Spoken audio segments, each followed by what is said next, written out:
Johannesburg, the largest city in southern Africa and the economic hub of South Africa and Africa, contributing 11% to South Africa's gross domestic product.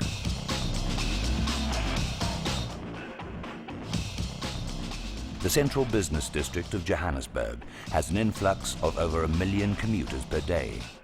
It is a city which has a resident population of 166,000 people who live in 42,800 dwellings. It is one of the most densely built-up areas of Africa, with an area of 7 million square meters. Of this, 3 million square meters are made up of office space. The total value of the area's infrastructure is in excess of 30 billion rand.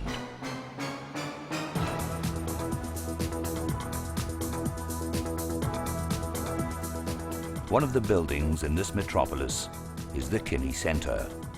Recently, this building was bought by Medical Empowerment Consortium Investments Limited, trading as Kine Center Property Syndication at a recent auction. The building comprises 26 floors and spans half a city block, 4,966 square meters.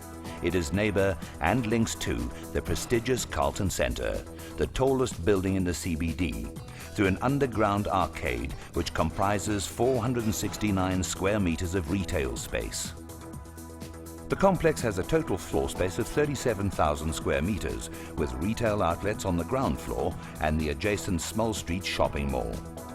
This center was once home to 10 cinemas, as well as the US Embassy and Sizwe Medical Fund. Since the acquisition of the building, it is now destined to be converted to a prestigious private hospital and medical center. It is envisioned to be the most modern and largest of its kind in Africa.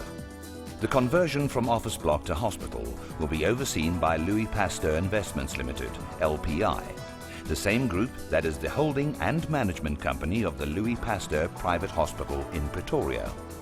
LPI has the necessary experience and expertise to convert office buildings to hospitals. Their track record speaks for itself.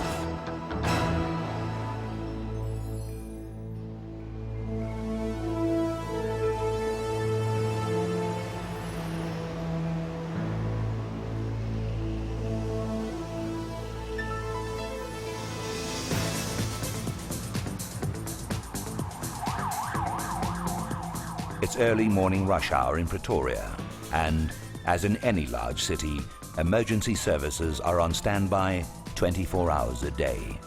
A patient who was involved in a car accident is rushed to Louis Pasteur Hospital's trauma unit. The building is a landmark in Pretoria and is situated in the central business district of the city. It is a building which houses a medical center, hospital, and 130 specialist medical practices. This facility operates around the clock, 7 days a week.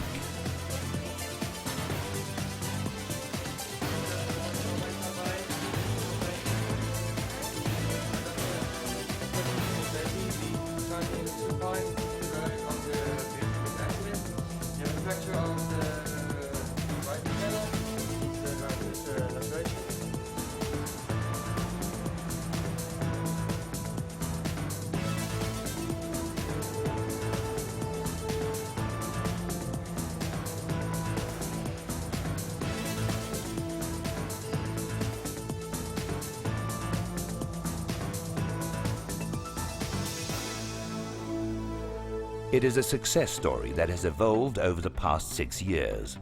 The same expertise and management principles that were used in converting this once shabby, run-down building will be applied to the conversion of the Kine Center in Johannesburg. The Kine Center will cater for the needs of patients from the Witwatersrand area and outlying districts. The total value of the completed infrastructure for the new hospital and medical center will be in excess of 150 million rand. The hospital will be designed as a multi-purpose general hospital with medical suites for 100 medical and surgical specialists across a wide range of disciplines, which will provide outstanding world-class health care. Added to this will be 4 state-of-the-art operating theatres. The hospital will encompass a comprehensive selection of medical services ranging from one-day clinical procedures to highly advanced cardiothoracic and neurosurgical procedures. Right from being admitted to the new hospital, the patient will know he or she is entering a 5-star facility. Patients will be professionally received and can be assured that all patients' related information will be handled and shared in utmost privacy. All formalities will be handled in a friendly atmosphere.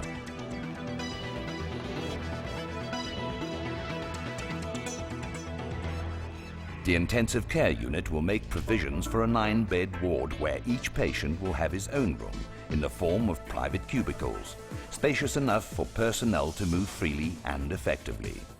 The building is constructed with no columns which would serve as an obstruction in the office tower.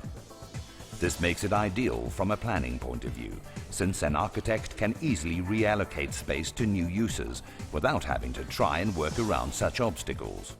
It is proposed that the centre will have a 9-bed antenatal ward with 4 delivery rooms, a dedicated seizure theatre and adjacent nursery. Each delivery room will be fully equipped and have its own ablution facilities. This will ensure that the mother is well looked after from the moment of arrival to beyond delivery of her child. A nursery will be provided for staff to take care of babies in a friendly and cheerful atmosphere.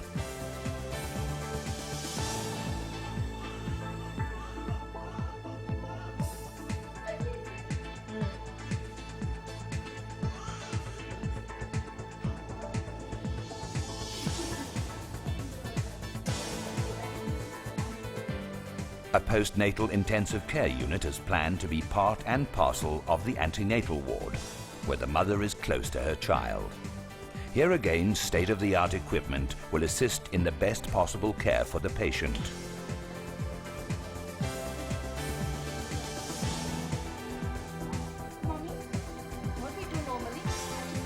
The administrators plan to make available to mothers a full-time psychologist who will assist them in dealing with any postnatal depression and help they may need for their newborns, from counselling through to hygiene. Obviously in ICU they took care of the go-through. We take disposable nappies. This is disposable nappies, okay? It's obviously got a baby gel, and this is basically also to make sure that the baby doesn't get any nappy rashes.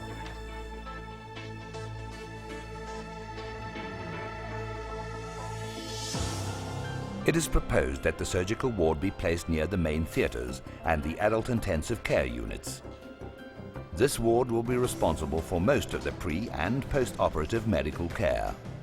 It will offer a comprehensive scope of procedures ranging from circumcisions to major hip replacements. This unit will be designed to ensure optimal comfort and patient care. All the rooms will have television, climatic-controlled air conditioning and ensuite bathrooms with jacuzzi spa baths. It is envisaged that the pediatric ward will be specifically designed around the needs of the patient. It will be an open unit with a number of isolation cubicles, a feature unique to pediatric care in general. Lodger mothers will be accommodated in specially designed rooms to cater for cases where mothers need to stay with their children.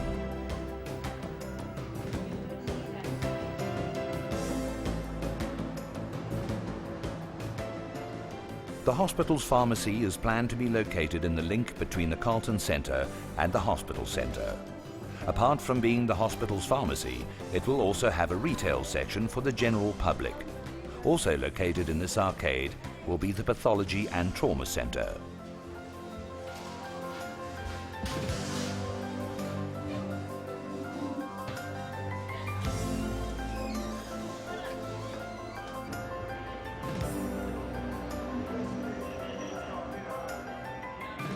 This centre will be known as one of the tallest in the world, and certainly the tallest in Africa. Apart from being state-of-the-art, another plan afoot is a dedicated helipad for emergencies. In conclusion, this project represents an excellent syndicated property investment opportunity for investors. Shareholders in the Kinney Centre property syndication will be offered shares on a preferential basis when private placement of shares is made available to raise capital for the new hospital.